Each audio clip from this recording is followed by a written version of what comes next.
బాహుబలి ప్రాణం పోసి పెంచుకున్న నా బిడ్డ తన కోసం ఆ పరమశివుడు రాసిన గమ్యమేంటో అప్పుడు నాకు తెలియలేదు. తన మరణం ఒక ముగింపు కాదు, ఓ మహాకార్యానికి ప్రారంభం. తన గమ్యం యుద్ధం, భూత వర్తమాన భవిష్యత్ కాలాలని శాసించి దేవాసుర సంగ్రామం. తప్పుకో విశాసుర, బాహుబలికి శిక్ష తప్పదు. సోదరా ఇంద్ర, నీకు బాహుబలి కావాలంటే నన్ను గెలిచి తీసుకో.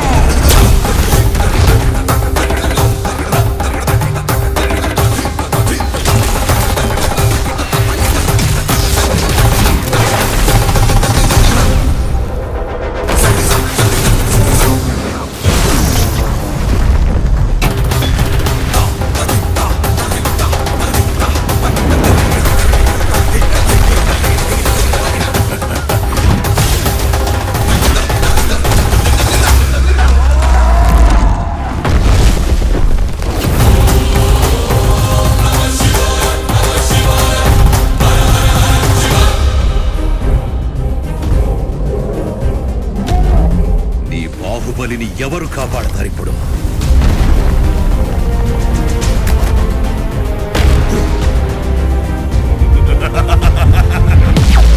జై మహాకాల!